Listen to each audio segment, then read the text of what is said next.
আমি একটু বেরোচ্ছি। তোদের ফিরতে এত দেরি হলো কেন? আমরা ভ্যানে করে গান গাইতে গাইতে ঘুরে ঘুরে তারপর এসেছি, সেই জন্যই দেরি। ও বাবা, তাহলে তো আমি মিস করেছি। কিরে, তোর আবার কি হলো? রাত ফোন করেছিল? জানি না।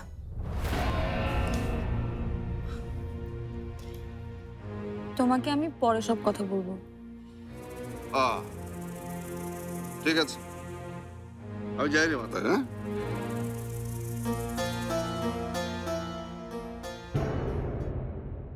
ও তোমরা এসে গেছো?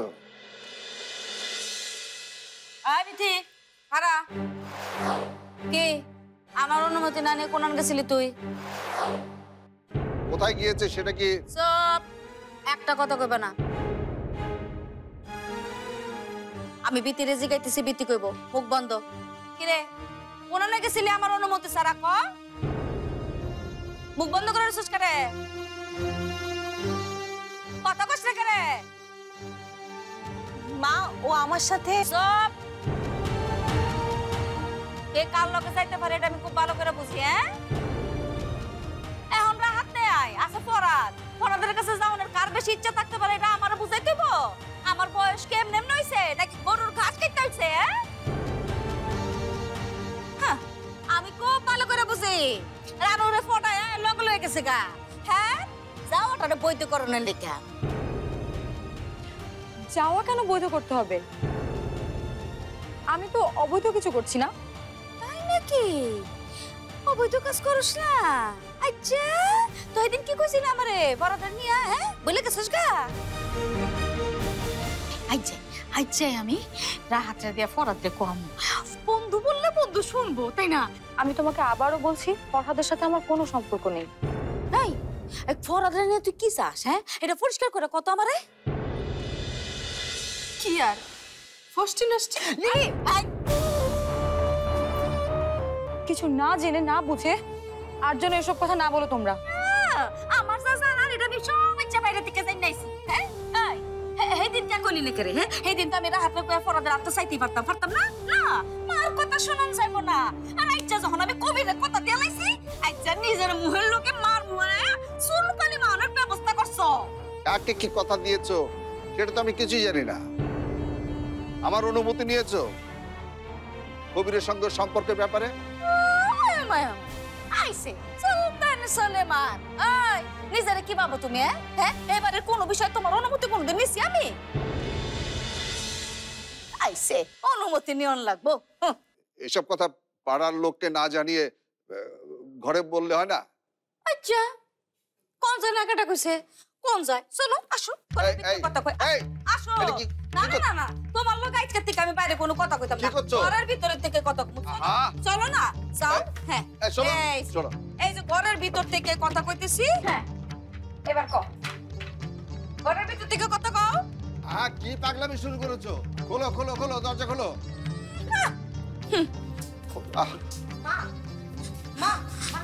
মা, তুমি আমার কথার আগে শুনো। আসলে ফরাদ ভাই আমাকে ডেকেছিল অফিসটা দেখানোর জন্য, সেজন্যই। আচ্ছা, আমি জানি। হ্যাঁ, কেটা কি করতে পারে আমি খুব ভালো করে বুঝি। এই ফরাদের লাগে মিল না, হ্যাঁ, এই পরিকল্পনা করছে। আচ্ছা, তুই এখনো বুঝছ না কেন করছে? এটাও আমি জানি। এই কবি রে এরানোর লেগে এই কাজ করছস তুই, তাই ঠিক না? হ্যাঁ, তুই ঠিক না? লাভ না, তোমার ভাগ্যের ফয়সালা হয়ে গেছে গা। আমার ভাগ্যের ফয়সালা আমি নিজেই করব। আচ্ছা, তোমার ভাগ্যের ফয়সালা কেডা করবো এটা আজকে বোঝা যাইব। আয় আয় আয়, মা লাগছে তো লাগো সব। আয় তোর তোর হাতে ভাগ্যের ফয়সালা। হ্যাঁ মা, চুপ, কোনো কথা করবি না। একটা ব্যাগটার মুখ কলম সেলাই করে লায়া, একটা কথা যদি কইছস। হ্যাঁ, চুপ, আয় যা, তুই ভিতর থাক। আয় মা, আরে নয়, তুই দেখে রাখবো জানি বাইরে না। হ্যাঁ, ভালো করে দেখে রাখবি। মা শুনো, কোনো কথা নাই ডেলে, তুই দেখবি কেউ জানি বাড়িতে না পারে, ঠিক আছে? মেয়ে আপা কেন, একটা পিঁপড়াও বের হতে পারবে না এখান থেকে। ঠিক আছে মা, এতদিন একটা কাজের কাজ করলে তুমি। বাবাজি, ও বাবাজি, এখন শরীর কেমন? জি চাচি আম্মা, এখন একটু ভালো। নিচে হইচই শব্দ শুনলাম, ও না তো, তেমন কিছু না। আচ্ছা, আমার গলা তো সবসময় এমনিতে একটু চওড়া না। ইয়ে কই, তোমার মা কোথায়? ও আম্মা গোসলে গেছে। উমায় উমায়, এই বেলা কেউ গোসল করলে সুস্থ থাকবো নাকি? আই হাই, আচ্ছা বিয়ানের শরীরটা সুস্থ থাকা লাগবো না? বাবাজি, বিয়ান বেলা ফেলছি। আম্মা শুনলে খুশি হবে। আরে বেআইনি তো, কয়েকটা দিনের ব্যবধান মাত্র। ইয়া চাচি আম্মা, তো বিথি কি ফিরেছে? আরে আমি তো সাথে করে নিয়ে আসছি। আরে আজকে ইচ্ছা মতো বকাঝকা করছি। কে রে, তুই এখন বাইরে থাকবি কে রে? তুই তো এখন কবির বাবাজির সেবা যত্ন করবি, তাই না? তা কিভাবে পড়ে গেল গা বাবা? সে এক লজ্জাস্কর ব্যাপার চাচি আম্মা, না বললেই বোধহয় আমি ভালো বোধ করব। আচ্ছা আচ্ছা, থাক, ঠিক আছে, আর বলার দরকার নেই। ও আচ্ছা আচ্ছা, যেটা কইতে চাইছিলাম, বাবাজি আজকে রাত্রেই পিঠের সাথে সব ব্যস্ত হয়ে যাবো, হ্যাঁ? আর কোনো চিন্তা নাই।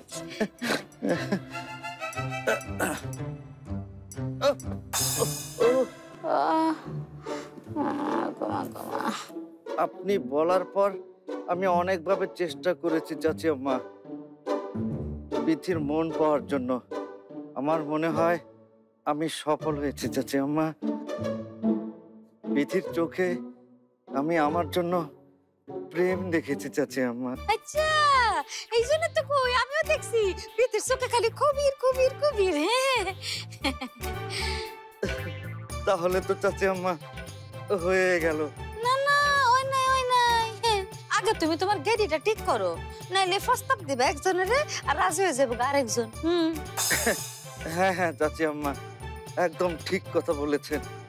আগে তো আমার ঘেডিটা ঘাটটা ঠিক করতে হবে।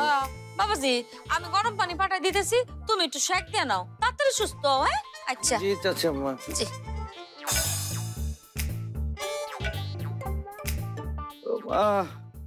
মাগো, না, চাচি আম্মা ঠিক কথা বলেছে, শেক দেওয়াটা ঠিক হবে।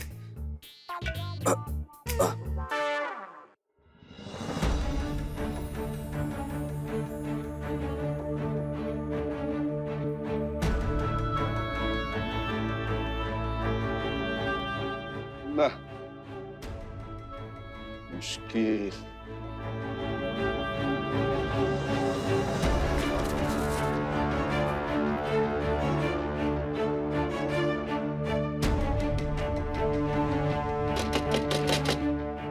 সালমা, সালমা, আর দরজাটা খোলো না। দরজাটা খোলা যাচ্ছে না বাবা। কে? আলো, মা দরজাটা খোল না মা। তোমার আর মেজো আপার জন্য বাড়িতে 144 ধারা জারি করা হয়েছে। ইস রে, বাইরে তো আমার জরুরি কাজ আছে, আমাকে তো বেরোতেই হবে। কাজে যাবে নাকি দেখা মাত্রই মায়ের গুলির সামনে পড়বে? কি বলে? এরকম পাগল ছাগলের সঙ্গে আর যাই হোক সংসার করা যায় না।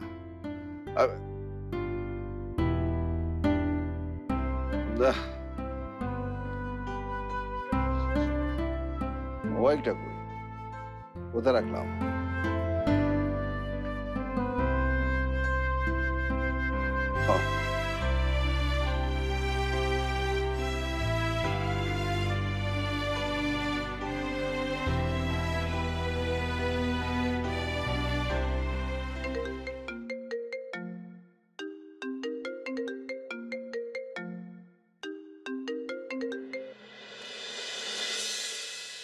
বাবা বলো তো, মা এসব কি শুরু করেছে? আমার ইচ্ছার বিরুদ্ধে গিয়ে নাকি মার কথা শুনতে হবে? তুমি তো আমাদেরকে এরকম শিক্ষা দিয়ে বড় করোনি। আমাকেও তো আটকে রেখেছে, আমি তো কিছু করতে পারছি না। আরে সামনে আসলে না হয় বোঝানো যায়। শোন, এইভাবে আটকে রাখা রীতিমতো অন্যায়। কাঁদিস না মা, এভাবে কাঁদিস না। আর তুই না আমার সাহসী মেয়ে, তুই ভাবিস না কিচ্ছু হবে না, আমি সব ঠিক করে দেব। আর ফরহাদকে নিয়ে তোর মা দোষ দিচ্ছে না, না, আমি তো জানি, আমি জানি যে ফরহাদের সঙ্গে তোর কোনো সম্পর্ক নেই, থাকতে পারে না। আর যদি থাকতো তাহলে তোর মার আগে আমি তোকে বলতাম ওই সম্পর্ক থেকে বের হয়ে আসতে। হ্যাঁ, হ্যালো হ্যালো হ্যালো হ্যালো, ও কেটে দিয়েছে।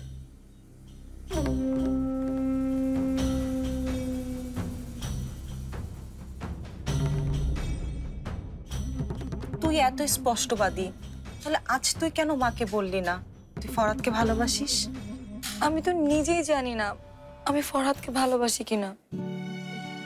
ওর কথা তো সবসময় মনে হয়? ওর চিন্তায় তুই রাতে এপাশ ওপাশ করিস?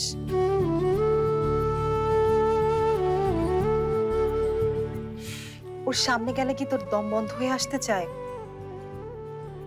একটুখানি ছুঁয়ে দেখার জন্য কি প্রাণটা আকুল ব্যাকুল করে? আমি জানি এর সবই হয় তোর ফরহাদের জন্য।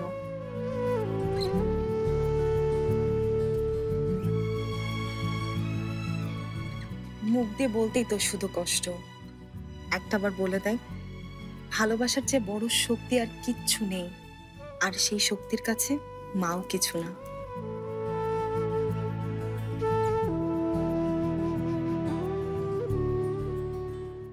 যাই বলেন কাসের ভাই, আজকে সারাদিন কিন্তু বেশ চমৎকার ছিল। তাই না? বিশেষ করে ভ্যানে যাবার সময়টা। কারণ কি? কারণ হচ্ছে পছন্দের মানুষগুলো সাথে ছিল কিনা।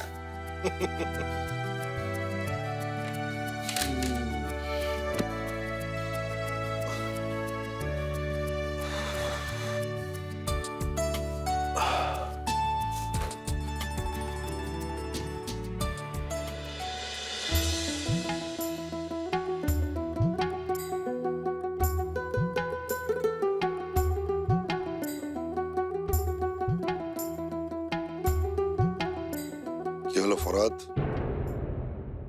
হুম, এখনো কি কল্পনার ভ্যানে ডুবে বেড়াচ্ছ নাকি? কিছু বললেন? যাকে ছেড়ে এসেছো তাকে যে লুকিয়ে লুকিয়ে সাথে করে নিয়ে এসেছো সেটা তো আমি বুঝতে পারিনি। কাসের ভাই, যা ভাবছেন তেমন কিছু না। আমার ভাবনায় আসলে এখনো অনেক কিছু আছে। তো আমাকেও বলো যে তোমার সেই ভাবনাগুলো কি, আমি শুনি। ফ্যাক্টরির ব্যাপারে রাহাতের অনেক উদাসীনতা এবং অবহেলা আছে। আমি এখন বুঝতে পারছি কাসের ভাই, যোগ্য লোকটা আসলে যোগ্য জায়গায় নেই। দেখো, ফ্যাক্টরির পিছনে রাহাত যে খুব বেশি সময় দিতে পেরেছে তা কিন্তু না। একটার পর একটা ঝামেলা ওর পিছনে লেগেই ছিল। বাট রাত যেহেতু আমাদের উপর দায়িত্ব দিয়েই গেছে, সো খুব শক্তভাবে আমাদের হাল ধরতে হবে। আর আপনাকে কিন্তু ম্যানেজার হতেই হবে। দেখো ভাই, ডুবন্ত মানুষ তার সামনে যখন খড়কুটো পায় না, বাঁচার জন্য তাকেও কিন্তু আঁকড়ে ধরে থাকে। আর তুমি যা বললে এটা তো অনেক বড় চাকরি। সবচেয়ে বড় কথা কি জানো? এই যে দুই ডাইনি, এই দুই ডাইনির হাত থেকে তুমি আমাকে বাঁচালে।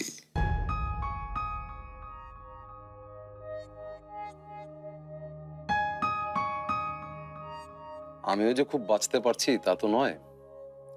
আচ্ছা ভাই, আমি না অ্যাকাউন্টসের জন্য অন্তরাকে নিতে চেয়েছিলাম। এই এই এই খবরদার খবরদার, এই কথা আর একবার তুমি মুখে আনবে না। সেটা কি হবে জানো তো? নিজের পায়ে নিজে কোড়াল মারার মতো অবস্থা হবে। তাহলে তাহলে আর কি, তুমি এক কাজ করো, ওই যে অনলাইনে অনেক সাইট আছে, সেসব জায়গায় তুমি একটা বিজ্ঞাপন দিয়ে দাও, চাকরির জন্য একটা বিজ্ঞাপন দাও। আর যদি বিথিকে কাজটা দিই? হ্যাঁ, বিথি? কোন বিথি? ওই রানুর বোন বিথি নাকি? আর কে?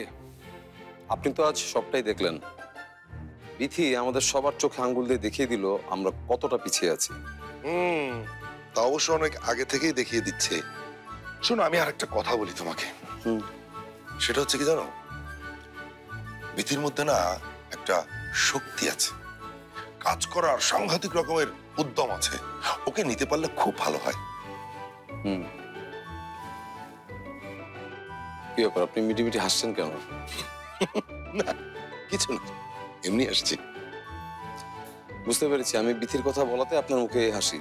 এখন হাসিটা বন্ধ করুন। শুনুন কায়সার ভাই, চাকরি তো পুরোপুরি একটা প্রফেশনাল ব্যাপার। এখানে কিন্তু কোনো পক্ষপাতিত্ব নেই। বিথির সেই যোগ্যতাটা আছে বিধায় আমি ওর নামটা প্রেফার করেছি, এর বেশি কিছু নয়। হ্যাঁ, ব্যাপারটা একটু ওরকম হয়ে গেল না যে ঠাকুর ঘরে কেড়ে আমি কলা খাই না। হলো তোমাদের প্রেম ভ্রমণ? কি আজে বাজে কথা বলছো না তোরা? ও বাবা, প্রেম ভালোবাসার কথা কি আবার আজে বাজে কথা নাকি? তুমি যে বিথির প্রতি আসক্ত সেটা তো তোমাকে দেখলেই বোঝা যায়। তোমার বোঝার জ্ঞান তো আজ বোঝাই গেল। তো তোমাকে আমার পরামর্শ, জ্ঞানের জাহিরটা একটু কম করো তুমি, ওকে? আমার জ্ঞান বুদ্ধি নিয়ে তোমাকে না ভাবলেও চলবে।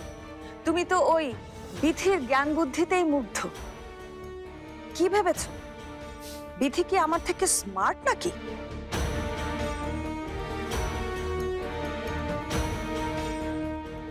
যেটা সত্যি সেটা ভেবে সময় নষ্ট করার কোনো ইচ্ছে আমার নেই অন্তরা।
এতদিন পর আমার শালিকা, আদরের শালিকা একটা কাজের কাজ করেছে।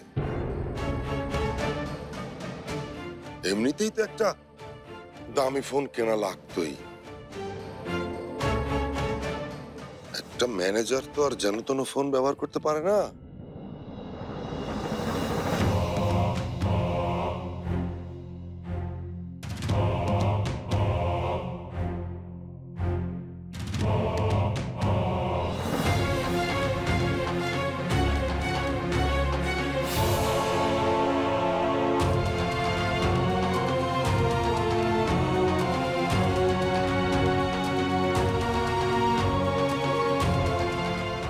ম্যানেজার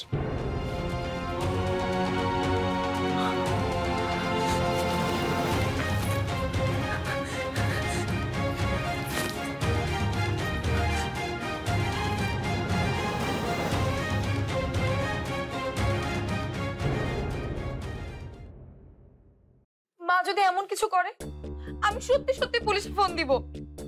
পুলিশে ফোন দিয়ে বলবো আমাকে জোর করে বিয়ে দেওয়া হচ্ছে। আচ্ছা বলিস, এখন একটু খেয়ে নে তো। একটা কষ্ট বোধহয় আমার কোনোদিনও কমবে না। মা আমাকে সারাটা জীবন ভুল বুঝলো। তোমার এত কিছু ভাবতে হবে না বাবাজি, তুমি প্রস্তাবটা দাও দেই। এটা কি জানো, সুন্দর বানানোর ওষুধ এই যে বাজার থেকে কিনে আনছি। কি বলছো এসব তুমি? তুই যদি একটা কবিরের প্রস্তাবে রাজি না হোস, উল্লা ডক ডক করে গিল্লা কাইলায়া। তুমি কি সত্যি সত্যি বিষ খাবে নাকি? আমি তোমাকে ছাড়া থাকবো কিভাবে? আর আমার বিয়ের গয়নাগুলো? আপনার প্রস্তাব মেনে নেওয়া আমার পক্ষে সম্ভব না। আর আমি আপনাকে ভালোবাসি না।